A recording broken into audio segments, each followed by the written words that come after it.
எம்ஜிஆர் அவர்களை மட்டும் இல்லை, அவருடைய தொண்டர்களை கூட விட்டு வைக்கல. அது என்னது, இந்த பளபளப்பு ஜொலி ஜொலிப்பை பார்த்தா பல்லிழிப்பவங்க,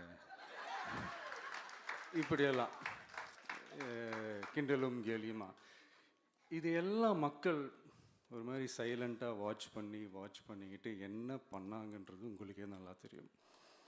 அவர் ஜெயிச்சதுக்கப்புறம் இந்த அரசியலில் பழந்துன்னு கொட்டை போட்டு அனுபவிச்சாலையும் இருப்பாங்கன்னு சொல்லுவாங்கல்ல, அவங்க எல்லாருக்குமே அந்த கோட்டைன்றது ஒரு பகல் கனவாகவே மாறிடுச்சுன்னா பார்த்தீங்க.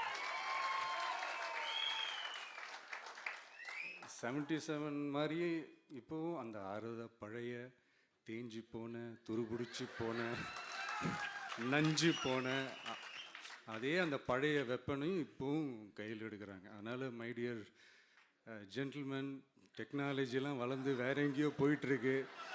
அட்லீஸ்ட் உங்கள் டெக்னிக்கையாவது கொஞ்சம் மாற்றுங்க பாஸ்.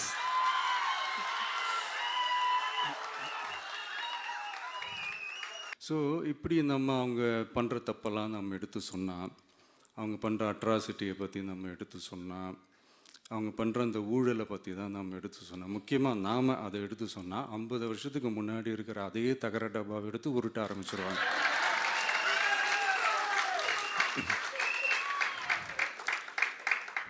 பவள விழா பாப்பாவுக்கு வேறு என்ன தெரியும்?